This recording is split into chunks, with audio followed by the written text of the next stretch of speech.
Nakaligtas nga po mga ka-One Stories ang Denver Nuggets sa kamuntikang pag-choke sa kanilang game laban sa Phoenix Suns matapos silang manalo sa overtime 149-141, pero hindi rin naman nila yan magagawa kung hindi dahil sa kanilang superstar big man na si Nikola Jokic na nakagawa ng history ngayong araw matapos siyang maging kauna-unahang player na nagtala ng 31 points, 21 rebounds, 22 assists. Siya rin naman ang literal na nag-take over sa opensa ng Nuggets lalo sa overtime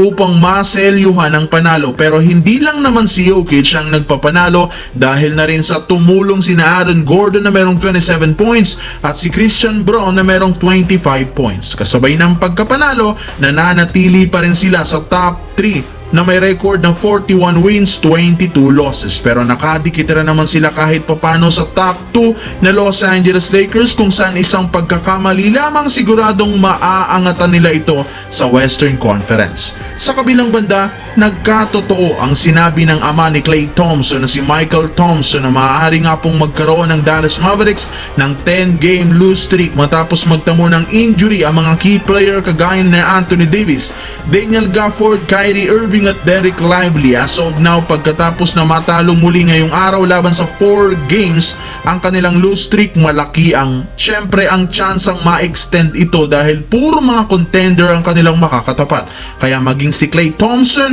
na siyang nag-iisang first option ngayon sa Dallas Mavericks, nagsisimula na rin namang magreklamo dahil sa nangyari at sa ginawang questionable move ng kanilang front office. Base nga po sa balita ngayon, posible itong mag-request ng trade si Klay Thompson sa Dallas Mavericks sa off-season kapag hindi nito binigyan ng kontrata si Kyrie Irving. At isa sa mga kupunan na posibleng sunod nitong puntahan ay ang Los Angeles Lakers na matagal na nga siyang target kunin simula pa last off-season. Gusto na rin naman itong humabol kay Luka Doncic sa Lakers. Ayon pa sa isang insider, maaari nga pong makuha ni Pelinka si Klay gamit si Dalton Keunig, Gabe Vincent at isang future round pick, which is napakalabong mangyari lalo pat buo na ang chemistry nila ngayon sa Los Angeles Lakers.